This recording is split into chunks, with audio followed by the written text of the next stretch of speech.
Gabin Adjaho, bonsoir. Bonsoir. Merci d'avoir accepté notre invitation. Merci.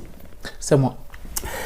Faure Gnassingbé, Patrice Talon, peut-on comparer les deux profils de président du Togo et du Bénin? En tout cas, c'est ce que tentent de faire les Togolais depuis que nous avons vu que les lignes commencent par bouger du côté du Bénin avec des infrastructures qui poussent une politique culturelle agressive qui attire des touristes ici et là. Donc on pense qu'au Togo, Faure Gnassingbé ne fait pas d'efforts.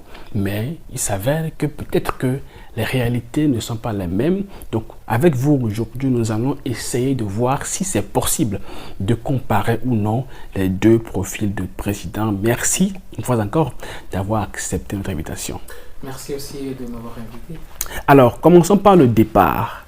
Dans quelles conditions déjà les deux profils sont venus au pouvoir? Nous voyons que du côté du Bénin, nous avons un homme d'affaires qui a déjà eu un parcours avant de venir au pouvoir, mais du côté du Togo, Faure Gnassingbé a vu s'offrir le pouvoir. Est-ce que ces deux situations ont agi sur les personnes? Oui, bah, écoutez, dans la vie, peu importe ce que vous faites aujourd'hui, forcément, il y a le passé qui a agi sur votre vie. Et donc, on peut dire que bon, les deux personnes ont subi ce phénomène-là. Vous venez de parler de M. Patrice Talon.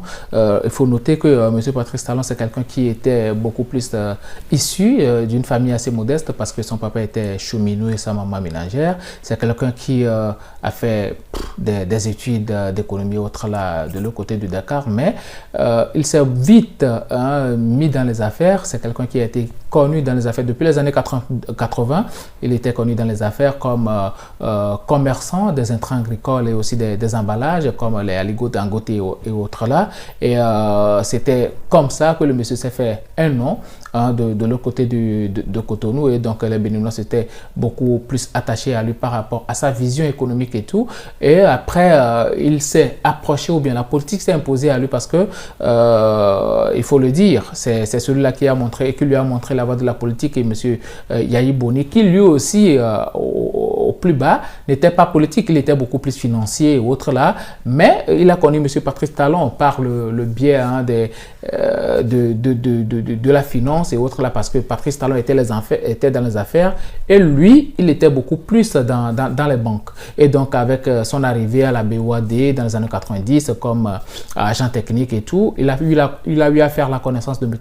Patrice Talon. Il lui a facilité d'avoir accès à un certain nombre de prêts pour faire grandir son entreprise aussi. C'est ce qui d'ailleurs lui a fallu la possibilité que M. Patrice Talon lui ait servi de bras financier, car lui devait venir au pouvoir en 2003. Et donc c'est comme ça que M. Patrice Talon il s'est retrouvé en politique avant que ces histoires d'empoisonnement et autres là n'arrivent. Et donc on peut dire que M. Patrice Talon, c'est un self-made, c'est quelqu'un qui s'est fait lui-même venant d'un milieu assez modeste, mais il s'est fait reconnaître par sa perspicacité, surtout par son sens de vouloir toujours évoluer, d'impacter la société. Et il a commencé dans le milieu économique en employant des milliers de personnes directement et indirectement par le biais de ces entreprises. Et donc, c'est comme ça que M. Patrice Talon s'est fait connaître comme l'un des hommes les plus riches de l'Afrique de l'Ouest au début des années 2000. Et donc, c'est comme ça que M. Patrice Talon s'est fait. Mais M.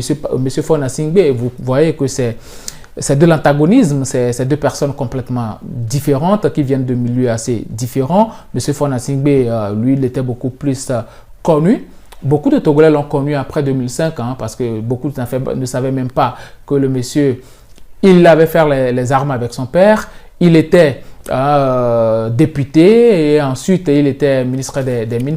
Beaucoup de personnes ne savaient pas. C'est après 2005 que les Togolais se sont rendus compte que bon, il y avait un monsieur Faure Gnassingbé, mais la réalité est que M. Faure Gnassingbé était déjà dans les girons de son papa. Et donc lui, contrairement à M. Patrice Talon qui s'est forgé lui-même, et donc quand il devait venir au pouvoir même, il était venu en tant que candidat indépendant qui a battu Lionel Zissou, qui était le candidat du régime en place, gouverné entre-temps par M. Yahi Boni. Et donc, M. Patrice Talon, Dr Yahi Boni, pardon, il ne faut pas oublier les titres. Et donc, M. Patrice Talon, son chemin, c'est un self-made que ce soit en affaires ou même en politique. C'est quelqu'un qui s'est construit lui-même, qui s'est fait lui-même et qui s'est imposé sur le terrain. Mais M. Faure Gnassingbé, il a hérité.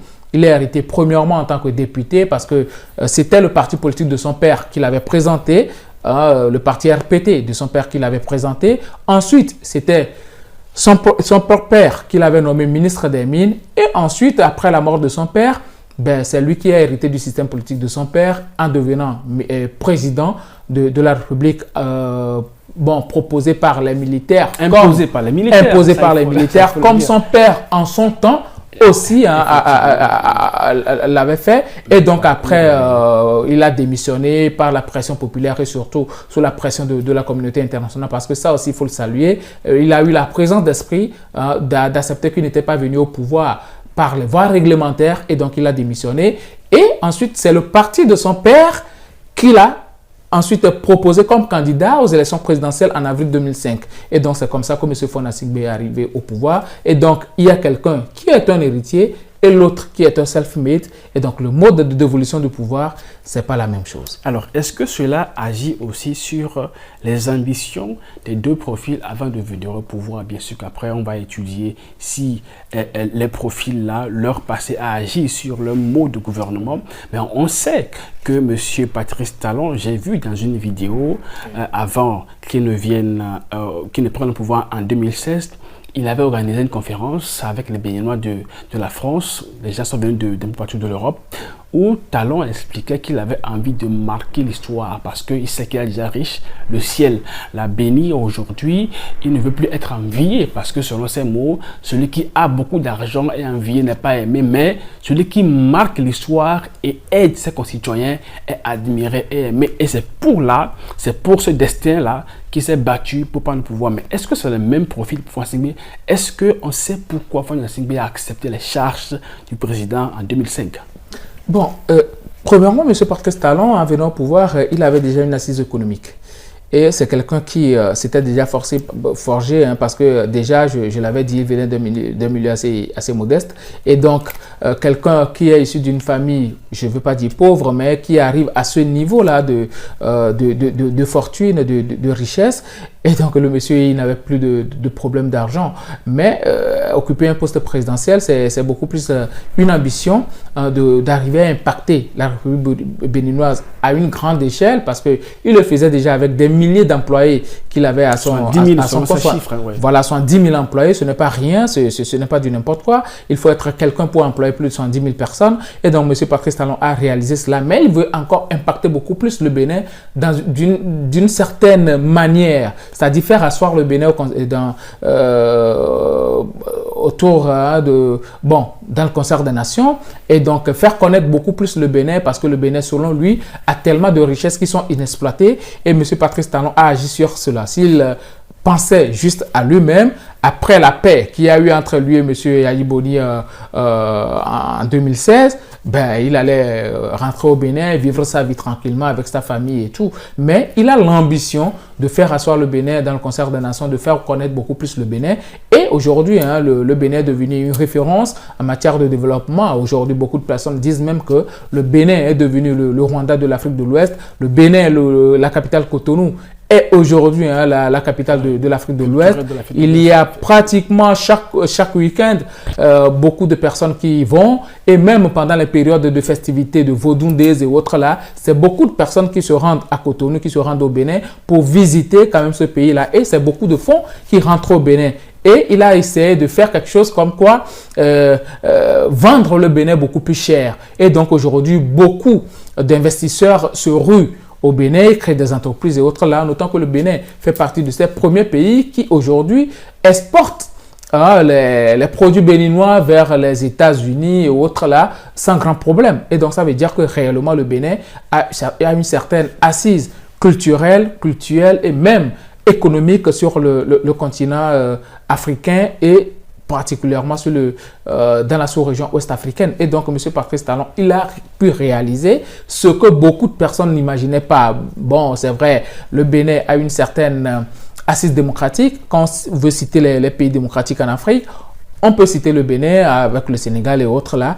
Et parmi les pays francophones surtout, le Bénin en fait partie. Et donc, M. Patrice Talon, il a su surfer sur la stabilité politique qu'il y a au Bénin pour réaliser ces projets de société et autres là. Et donc, c'est quelqu'un qui a une certaine ambition, c'est-à-dire partir déjà de ces sociétés qu'il a pu construire par lui-même et ensuite faire du Bénin une grande nation connue de tous. Et aujourd'hui, même les stars américaines et tout ça se reconnaissent comme béninoises et tout ça. Ils prennent même la nationalité béninoise. La dernière fois que H. Speed a fait une visite en Afrique de l'Ouest, le Bénin est l'un de ces pays-là qui l'a fait beaucoup plus aimer l'Afrique. Et donc, on peut dire que M. Patrice Talon, il a réalisé sa mission beaucoup plus parce que le monsieur, il savait très bien qu'il était limité dans le temps. Il était limité dans le temps parce que lui, il sait très bien qu'au Bénin, tu ne peux pas faire plus de 10 ans au pouvoir. Et donc, il était venu, il s'est dit que bon, je vais me concentrer sur mon pays. Vous avez vu que pendant toute sa mandature, le monsieur n'a pas beaucoup voyagé. Il sortait moins. Voilà, il sortait très moins, mais il était beaucoup plus avec la population. Visitait les marchés, visitait les chantiers et autres. Là, il était beaucoup plus avec les populations. Même pendant les manifestations festives, il était dans la grande foule et autres là. Donc, c'est quelqu'un qui a su marquer son époque. Et donc, les Béninois ont su découvrir un homme d'une autre dimension, quelqu'un qui ne vient pas, qui ne gère pas le pouvoir pour le pouvoir, mais quelqu'un qui est venu pour travailler pour la nation et être près de sa nation. Bon, M. Faure Gnassingbé, en venant au pouvoir, lui aussi, il avait une ambition. Vous le saviez, vous? Oui, bon, quand je consulte tout ce qu'il a eu à écrire comme projet de société. Avant de venir au pouvoir, bien. Quand il était venu au pouvoir, parce que au prime abord, le mode de dévolution du pouvoir n'est pas la même chose. M. Patrice Talon, lui, s'était préparé à venir briguer la magistrature suprême parce qu'il s'est dit que bon, dans 10 ans, Yahi Boni va quitter le pouvoir. Et donc, lui s'est préparé pour ça. Par contre, M. Faure Gnassingbé ne s'était pas préparé pour ça parce que personne ne peut se préparer à la mort, de son papa ou bien de ses parents. Et donc, la situation l'a surprise. C'est pourquoi, d'ailleurs, il était confronté à un mode de dévolution de pouvoir qui n'était pas véritablement conforme à la loi et autres. Là, au lieu de M. Fambaré Natchaba, bon, c'était lui qui était mis sur le trône par les militaires. Après, il a démissionné. Bon, ça, c'est quelque chose, je l'ai toujours dit, il faut le lui reconnaître parce que lui, il a eu la présence d'esprit de démissionner. Mais après, il a été présenté par le parti politique de son père et qui l'ont présenté. Ce sont les mêmes personnes-là qui travaillent avec leur père, avec la même idéologie. Parce que n'oublions pas que son père avait déjà donné sa parole de militaire de ne jamais changer la limitation de mandat et de se postuler pour peut-être un autre mandat. Mais après, il a sauté le verrou de la limitation. Et donc, ce sont les mêmes personnes-là qui avaient travaillé avec son père, qui était dans la logique de continuité, qui avait mis M. Faure Gnassingbé à ce poste-là. Et donc, lui, quand il était venu, vous savez, il y a le roi et puis les faiseurs de roi. Quand les faiseurs de roi te disent que, bon, monsieur, là où vous êtes là, il faut beaucoup plus penser à pérenniser le pouvoir, alors tu vas travailler à pérenniser le pouvoir. Il y a des gens qui le disent, moi, personnellement, je n'ai pas eu à le suivre, qu'il a dit au palais des congrès que son père lui a dit de ne jamais laisser le pouvoir, que si jamais il le laissait, alors là, ils ne le retrouveront plus jamais. Ce sont les gens qui le disent, ce n'est pas moi qui le dis. Et donc, M. Faure Gnassingbé, quand il est venu au pouvoir, j'ai eu certes à écouter M. Christian Trémois qui a eu à faire le bilan du général Gnassingbé Adema, disant que bon, le Togo était abandonné ou bien a été laissé dans des conditions assez difficiles, un pays exempt et tout ça. Et donc, on peut dire que M. Faure Gnassingbé a hérité d'un pays économiquement très faible parce que les bailleurs n'étaient plus en odeur de sainteté avec le Togo. Et donc, quand M. Faure Gnassingbé est arrivé, il fallait régler les problèmes politiques et tout. Parce qu'il faut le dire, si la politique ne marche pas dans un pays, aucun projet de développement ne pouvait prendre corps. Et donc, quand il était venu au pouvoir, il fallait faire des dialogues et autres, là, ce qui a d'ailleurs abouti à l'APG après plusieurs mois de contestation de son pouvoir par M. Boba Kitani, paix à son âme, et ensuite par le peuple togolais qui était sorti dans la rue nombreusement et avec les morts qu'il y a eu. C'est pas moi qui suis en train de le dire, hein, c'est les rapports, et même le rapport Kofigo qui le dit, hein, avec des centaines de morts et autres. Donc je pense que c'était une situation très compliquée pour le Togo, et donc les bailleurs de fonds et les investisseurs ont recommencé par faire confiance au Togo à partir de 2007 avec la primature qui était occupée à l'aboutissement de l'APG par Maître Yaoviak Boibo, avec l'entrée au gouvernement du professeur Ninevi et autres, beaucoup d'autres personnes qui étaient de la mouvance de l'opposition qui étaient rentrées dans le gouvernement de M. Faure Gnassingbé. Il fallait gouverner avec eux. Et puis en 2010, on a eu quand même la chance d'avoir un Premier ministre qui était d'un certain niveau, estimé par la communauté internationale, Humbo, qui a fait véritablement redresser l'économie togolaise et qui a permis notamment au Togo de pouvoir faire des emprunts auprès des institutions de Bretton Woods. Malheureusement, il était parti dardard, on n'a pas su véritablement ce qui se passait et tout. Jusque-là, moi, je n'ai pas eu d'explication à ce départ du Premier ministre, de l'ex-Premier ministre M. Humbo, et avec notamment le projet qu'avait initié le ministre de la Prospective, professeur Kakounou Boukbo, Togo Vision 2030. Aujourd'hui, on ne sait pas où cela en est. Donc, on peut dire que M. Faure Gnassingbé, avec ses 20 plus et tout, avait véritablement un projet de développement pour le pays. Maintenant, est-ce que l'atmosphère lui permet véritablement d'implémenter ces projets? Et est-ce que lui-même, il n'était pas tombé dans les travers de la gestion du pouvoir? C'est la question qu'il faut se poser. Alors, j'aimerais quand même vous poser une question avant d'évoluer. Est-ce que Faure Gnassingbé avait du temps pour lui? Parce qu'on sait que Talon était limité dans le temps. Il n'avait que 10 ans parce qu'il y avait un acquis démocratique qui lui imposait de rester dans le temps. Mais ce n'est pas le cas avec Faure Gnassingbé quand on sait que son papa avait sauté le verrou de la limitation en 2002. Est-ce que c'est une raison qui a fait qu'il n'avait pas été consistant, imposant dans une stratégie assez claire qui fera que voilà, je me donne 5 ans je me donne 2 ans pour terminer avec les problèmes d'incompréhension politique? Talon, il l'a fait plus tard. Et aussi 3 ans peut-être pour essayer d'asseoir une politique de développement. Est-ce que c'est parce qu'il pensait avoir le temps qu'il ne l'aurait pas fait? Bon, avoir le temps, parce que vous venez de le dire, c'est très important de toujours revenir sur ça. La limitation du mandat présidentiel a été sautée en 2002 par son père. Lui, il était venu retrouver une constitution où il n'y avait pas de limitation de mandat en 2005, et donc il a surfé sur ça. Mais je ne pense pas que ça puisse poser de problème à lui. Le problème, c'était beaucoup plus d'ordre politique avec les opposants qui étaient là et autres.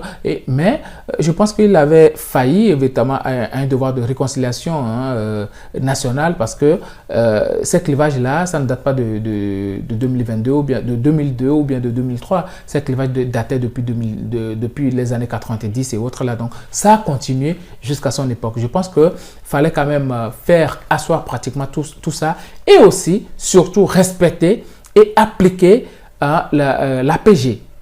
Les conclusions de l'APG, l'application des conclusions de l'APG était véritablement très importante. Malheureusement, ça n'a pas été fait, et donc je pense que M. Faure Gnassingbé a été dupé par l'entourage qui précédemment était avec son père, qui avait usé de l'APG, surtout de l'entrée au gouvernement des opposants charismatiques comme Maître Yaoviak Boibo, professeur Ninevi et compagnie, autres là. Et donc, on s'est dit que bon, ça s'est calmé, ils ne sont plus dans la réclamation et autres là. Et donc, bon, monsieur, vous pouvez continuer la route. Et donc, je pense que c'est ça qui avait un peu dupé monsieur Faure Gnassingbé. Sinon, en réalité, moi, je m'en tiens au fait, quand il était venu au pouvoir par rapport à son programme de société, j'ai vu que c'est un monsieur qui avait de l'ambition pour son pays. Mais après, est-ce qu'il s'était entouré des meilleures personnes? Mais est-ce que lui-même, est-ce qu'il ne s'est pas rendu compte que bon, mieux vaut enraciner le pouvoir et autres là que d'implémenter quelques projets que ce soit, parce qu'on ne peut pas faire une chose et son contraire. Si M. Faure Gnassingbé s'était senti limité dans le temps, peut-être qu'il allait faire quelque chose d'autre que ce qu'il faisait, parce que si tu sais que bon, d'ici demain, tu pourras quitter le pouvoir. Alors, tu pourras te dire que bon, je dois faire quelque chose pour marquer mon temps et laisser mon nom dans la mémoire collective. Mais puisque le mandat présidentiel n'était pas limité, alors là, tu te la coules douce jusqu'à instant parce que tu te dis, bon, il n'y avait aucune pression. Voilà, il n'y avait pas de pression. Rien ne m'oblige à laisser la présidence et autres là. Mais de l'autre côté du Bénin, tu sais que bon, si tu fais plus, c'est 10 ans. Et donc, c'est fini. Et donc, M. Faure Gnassingbé, je pense que la situation l'a beaucoup plus surpris. Et à un moment donné, en 2019 notamment, bon, ils ont décidé de limiter le mandat présidentiel, ce qu'on n'a même pas encore appliqué, et puis patatras, après on est tombé dans la cinquième république. Donc c'est une situation assez compliquée, et puis bon, d'autres personnes peuvent analyser différemment. Mais moi, je mets ça beaucoup plus sous la coupole du fait qu'il s'était entouré des gens qui avaient à l'idée la longévité au pouvoir, parce que n'oublions pas, avec M. Gnassingbé Adema, c'est les animations, c'est le culte de personnalité et autres là, c'est toujours, et Adema toujours en avant, et Adema toujours au pouvoir. Les slogans, c'est toujours là. Et donc, c'est comme si ce sont les mêmes personnes qui ont travaillé avec son père, qui ont travaillé avec M. Faure Gnassingbé, et je pense que ces personnes-là ont fait plomber encore M. Faure Gnassingbé, ou leur fait tomber dans cette histoire de pérennisation du pouvoir. Alors, nous allons après revenir sur le mode de gouvernance des deux présidents, mais étudions encore la situation socio-économique qui prévalait à leur prise de fonction. On peut essayer de dédouaner Faure Gnassingbé, disant qu'il a hérité d'un pouvoir un peu chaotique, comme Trémois lui-même l'a attesté. Mais en 2015, je pense que tout était bon. Je pense qu'il a pu quand même avoir ce qu'il voulait. Il a eu l'occasion d'implémenter l'accord de l'APG. Et un an après, Talon vient au pouvoir. On se dit que c'est la même période. Les compteurs reviennent à zéro.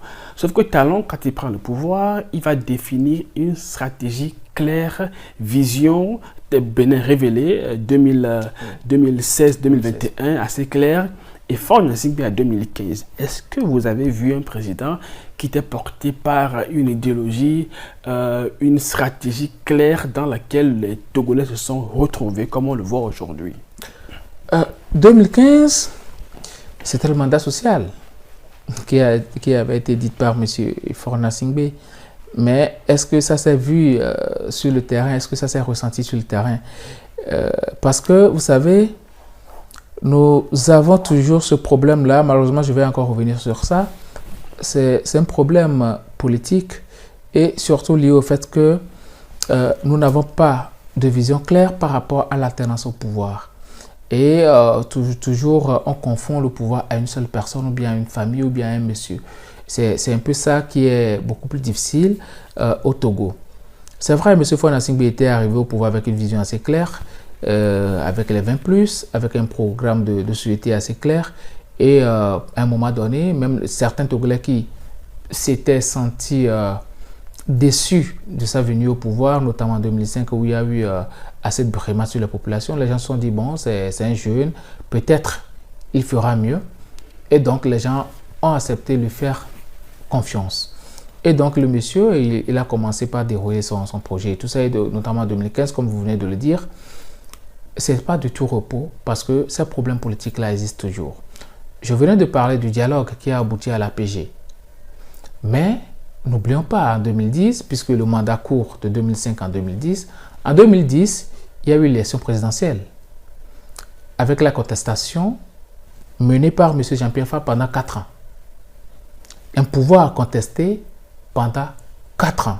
C'est du jamais vu, avec des marches et autres là, c'est du jamais vu au monde.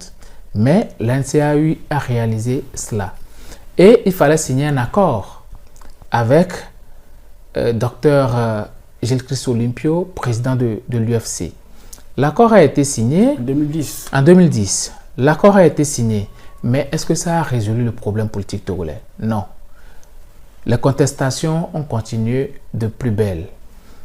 2010, 2012, il y a eu le CST. Vous voyez, il y a eu le CST qui a contesté le pouvoir pratiquement sur 1 an et demi et autres là. Les Togolais étaient dans la rue, il fallait mener des dialogues et autres là. Et en 2015, il y a encore eu élection. Élection contestée par M. Jean-Pierre Fabre. Et n'oublions pas, avec le centre de compilation de l'ESC qui a été saccagé avec les ordinateurs pris et autres là. Vous voyez, toujours la contestation politique parce qu'on n'a jamais réussi à faire des élections crédibles. Après, il y a eu 2020 avec Dr Agboumi Kodjo, paix à son âme. Élection contestée toujours. Il faut toujours résoudre les problèmes politiques. Donc, le Togo est toujours dans la résolution continuelle des problèmes politiques. Et on n'a jamais eu cette stabilité-là qui pourrait nous permettre d'amorcer véritablement un processus de développement. Ce qui fait qu'à un moment donné, quand vous êtes déjà au pouvoir pendant 20 ans, déjà, le pouvoir absolu corrompt absolument.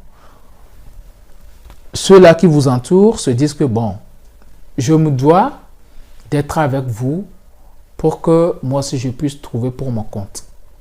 Et donc, les gens travaillent beaucoup plus à l'enracinement de quelqu'un au pouvoir que de faire évoluer un pays. Ce n'est pas moi qui le dis. Quand vous voyez pratiquement les émissions ou bien les journaux télévisés, qu'est-ce qu'on nous dit?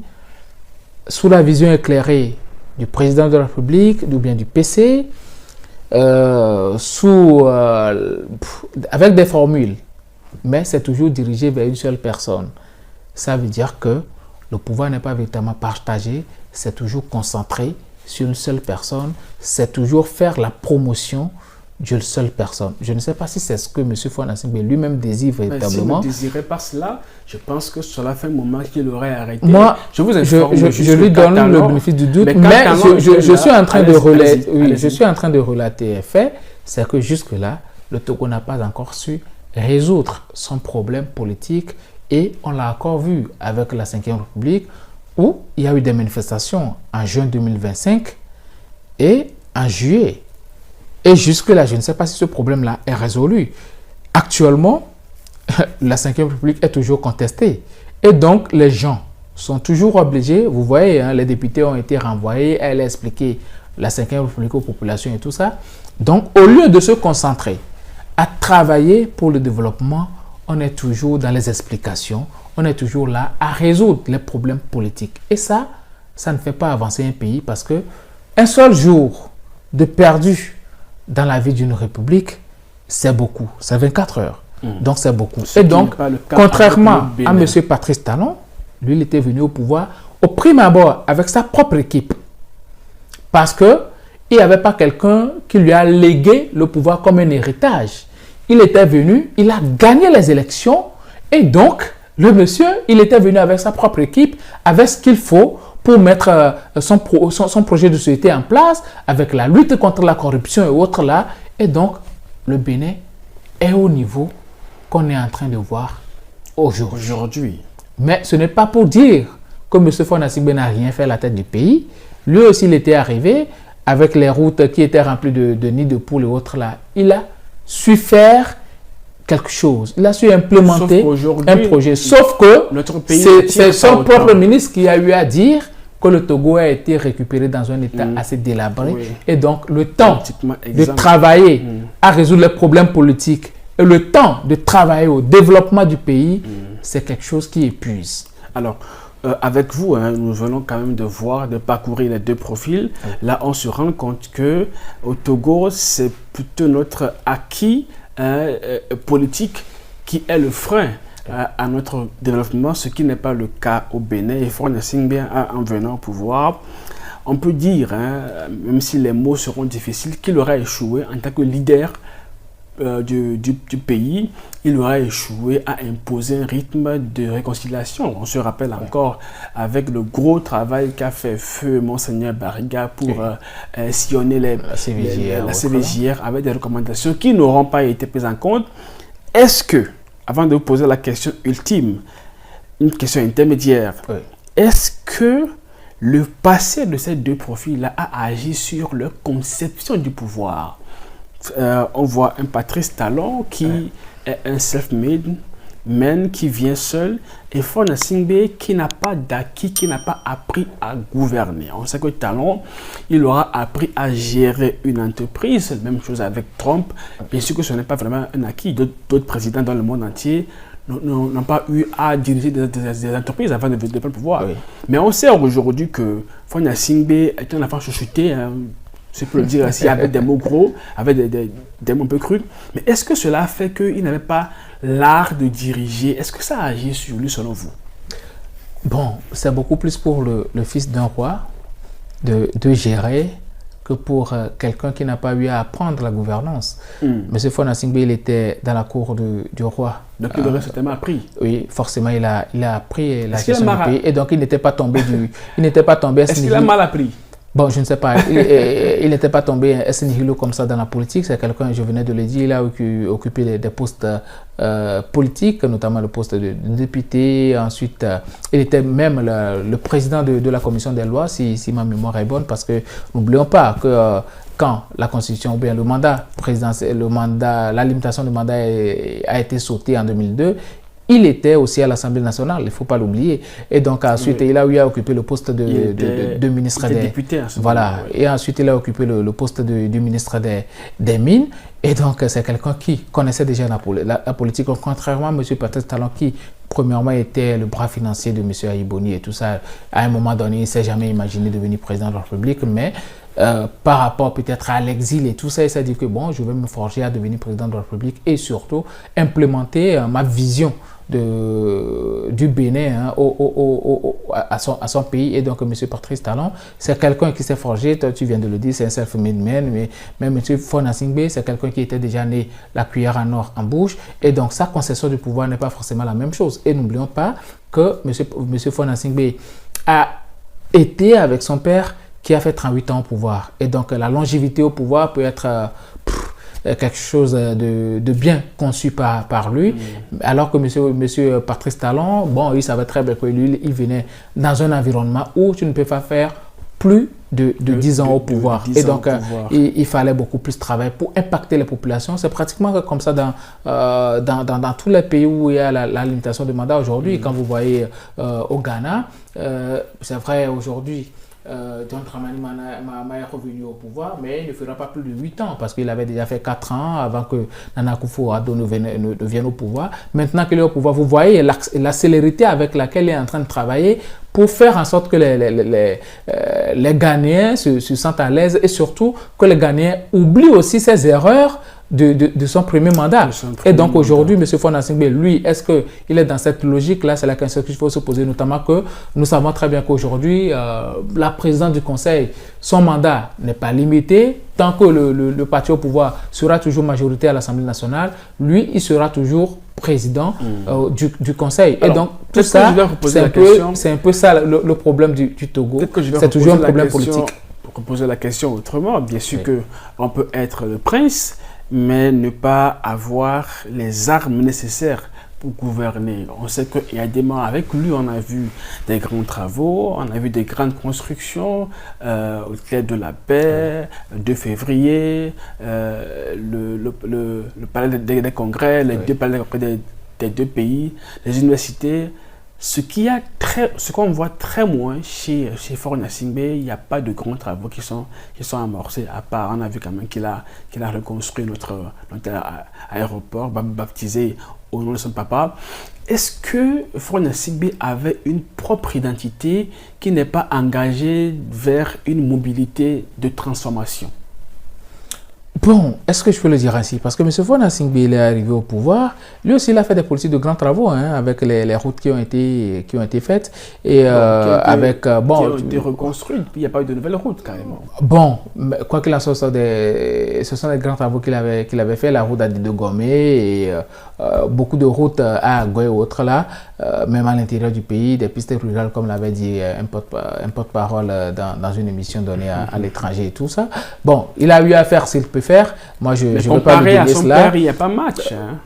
Bon. Comparé à son papa, je pense que actuellement le Togo. Moi, je ne vais pas faire la comparaison des deux hommes. Parfait. Mais quoi qu'il en soit, bon, M. Faure Gnassingbé, lui aussi, il fait ce qu'il peut faire parce qu'on ne peut pas dire que bon, il n'a rien fait. Il a implémenté les projets qu'il pouvait implémenter. Jusque-là, il continue pas à faire ce qu'il pouvait faire avec la construction de Dr. Lafié, beaucoup de choses qu'il est en train de faire. Bon, ça c'est au Togolais de juger par rapport au bilan de M. Faure Gnassingbé.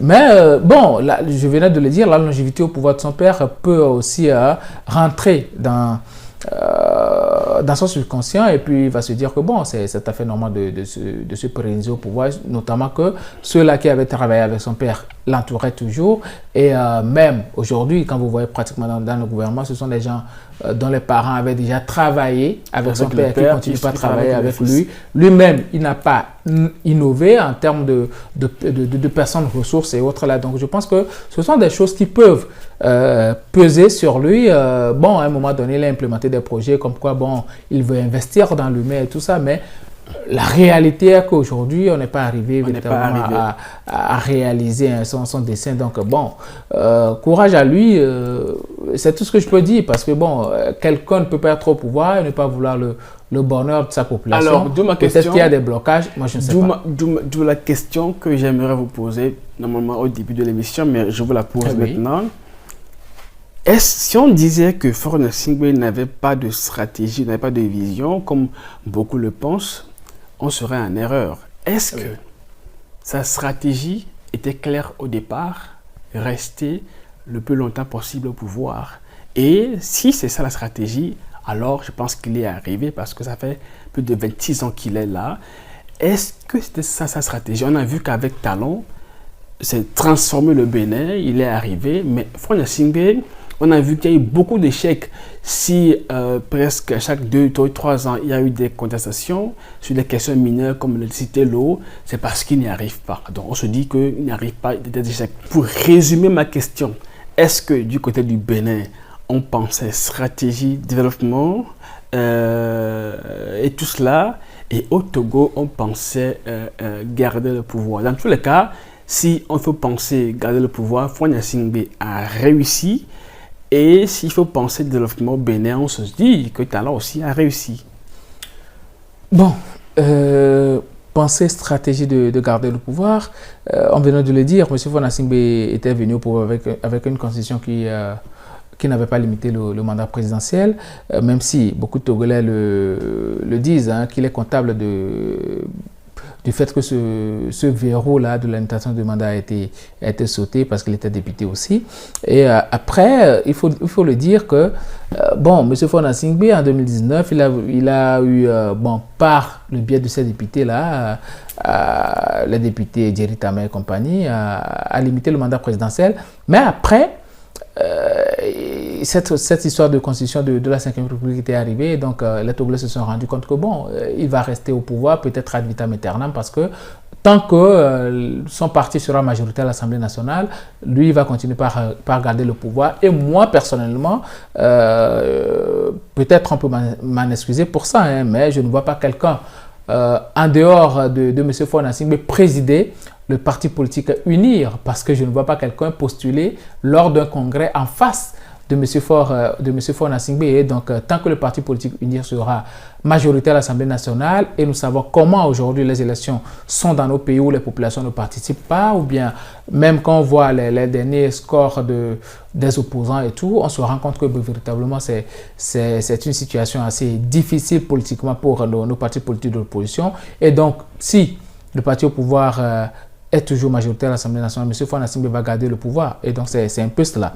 Donc, bon, le Bénin, c'est surtout notre histoire.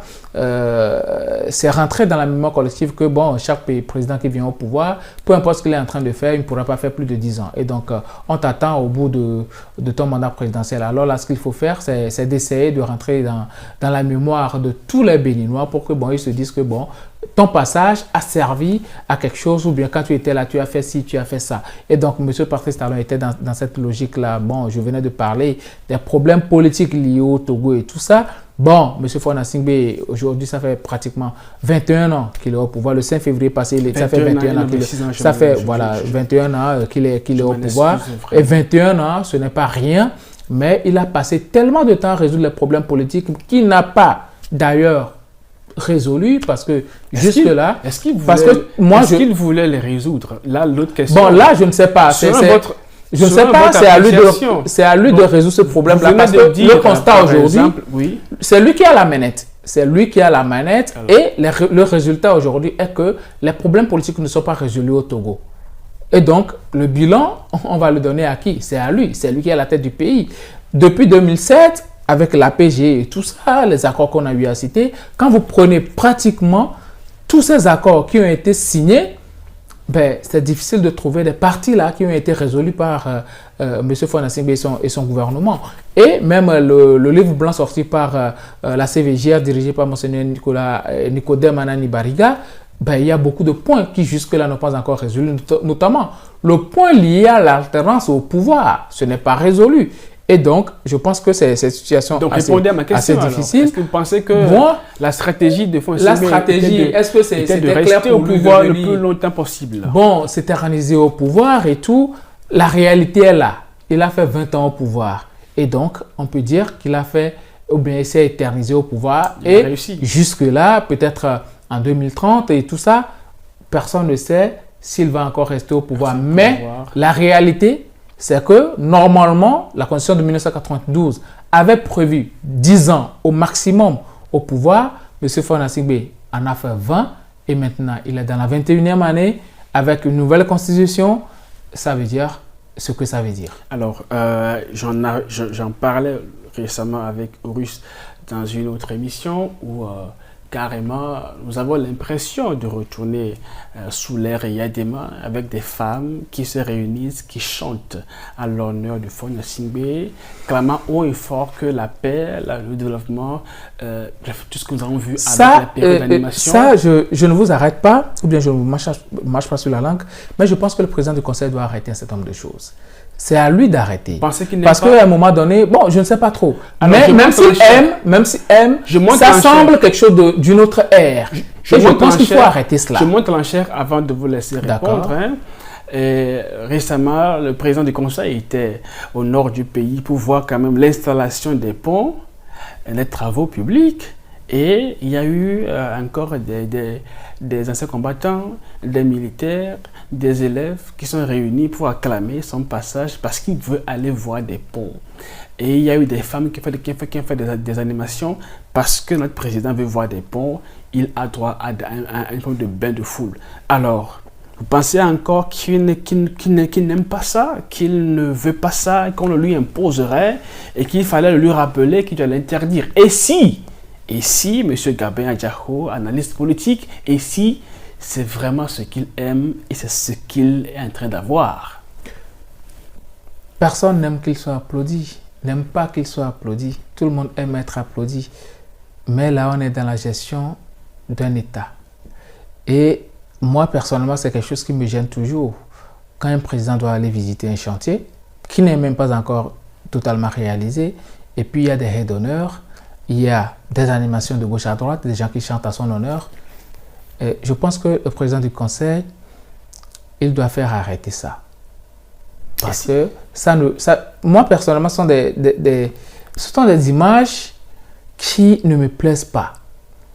Parce que ça me renvoie à une autre époque. Et le président du Conseil civilisé qu'il est, j'aurais aimé qu'il fasse arrêter ce genre de choses. Parce qu'au prime abord, quand les gens doivent se déplacer, c'est des bus et autres là, c'est de l'argent qui est engagé. Et je ne suis pas sûr que c'est bon d'engager des fonds pour faire venir des gens sur un chantier qui n'est pas encore réalisé et ils vont applaudir, prendre 2000, 3000 et autres là avant de partir et tout. Non, moi je pense que avec des t-shirts qui sont faits et tout, le président du Conseil, il n'a plus besoin de ça. Il a parlé de travailler. Et s'il en a besoin, on sait que Talon... Comment il en a besoin? Monsieur Gabriel, quand Talon est venu au pouvoir, il a dit les manifestations de toute la... Lui, il dit non. Oui. Les photos de lui ici, là, il dit non. Quelqu'un crie qu'il a fait ici, là, il peut facilement en découdre avec lui. Donc, aujourd'hui, au Bénin, c'est la République qu'on chante. Ce n'est pas Talon. Talon n'est pas crié ici, là, au Bénin, parce qu'il fait quelque chose. Récemment, je me suis amusé à voir le discours du premier de nos citoyens, des citoyens béninois au Parlement, qui a pris la présidence du Béninois. Oui. À aucun moment, le monsieur n'a eu à remercier en grand pompe le président Talon, ce qui n'est pas le cas au Togo. Il ne l'a même pas mentionné. Ce qui n'est pas le cas au Togo. On sait que Kassou a célébré Faure Gnassingbé. C'est deux poids, deux mesures, deux politiques différentes. Et si vous pensez que Faure Gnassingbé n'aimait pas cela, vous pensez que Kassou allait le célébrer, il y aurait droit à des bains de foule, les femmes allaient chanter pour lui et il n'aurait pas daigné dire non. C'est pourquoi moi je dis, même s'il aime cela, il va falloir l'arrêter. Parce que ce n'est pas dit d'arrêter alors. Oui, bien sûr, ce n'est pas tout ce qui vous plaît qui est utile pour vous. Il y a certaines choses qui vous nuisent. Et donc, à l'international, quand les gens vont voir que bon, le président du conseil togolais, il est parti visiter un pont, bien il est parti visiter un forage quelque part, et puis il y a toute une haie d'honneur, des gens qui chantent ces louanges et tout. Et je ne pense pas que ça puisse faire bonne figure pour le Togo. Donc, le minimum pour moi, je pense qu'il faut arrêter certaines choses. Pour les manifestations officielles, bon, nous savons tout ce qu'il y a de public et autres là, il n'y a pas de problème. Mais à chaque fois que le président du conseil va se déplacer vers peut-être une usine quelque part, vers un chantier et autres là, et puis il y aura toujours des gens qui vont chanter pour ce louange et autres là, je ne pense pas que ça lui fasse du bien. Il faut parfois travailler en toute discrétion et puis les gens vont voir les résultats. Moi, c'est ce que j'attends de lui. Lui-même, il s'est dit qu'il est assez discret et donc j'aimerais qu'il manifeste cette discrétion-là en toutes choses et partout où il va. Et après, les Togolais vont découvrir les résultats. Si un président va visiter un pont et puis il n'y a personne, lui-même il fait une visite comme ça, il opine sur le chantier, il voit des choses, comment le chantier évolue et tout, ben, les populations vont juste constater après que ceci a été réalisé. C'est ce qu'on attend de lui. Les gens veulent voir les projets se réaliser. Mais si jamais lui va sur le terrain et puis après, il n'y va plus et que les travaux ne sont plus réalisés. Les populations vont parler de qui? Ils vont parler mal de lui. Pourtant, le président du conseil était venu, mais ça n'a pas été réalisé. Le mieux, c'est qu'il n'y ait pas cette histoire de bain de foule à chaque moment. On n'a pas besoin de bain de foule. Lui, il a un mandat à défendre et il a un bilan surtout à défendre. Donc, il ne faut pas être toujours dans ces histoires où bon, les gens chantent ses louanges, les gens l'applaudissent, l'acclament. Les gens vont l'acclamer, l'applaudir à la fin de son mandat quand les projets qu'il a émis pour le peuple togolais seront réalisés. C'est tout ce que nous sommes en train d'attendre de lui. D'accord. Monsieur Gabin Adjako, je pense qu'à la question de savoir s'il faut comparer Faure Gnassingbé et Patrice Talon, ceux qui nous ont suivis pourront faire leur opinion. Nous avons analysé, il leur revient d'avoir leur opinion sincère et crédible. Monsieur Gabin Adjako, merci et je profite pour vous présenter mes condoléances les plus sincères. Vous avez perdu quand même un proche, une personnalité assez importante du pays, Monsieur Luc Russell Adjako, docteur. Merci beaucoup pour le rappel, Madame Villefou-Dino. Il va nous manquer, nos condoléances. Merci à vous. À la prochaine. Merci.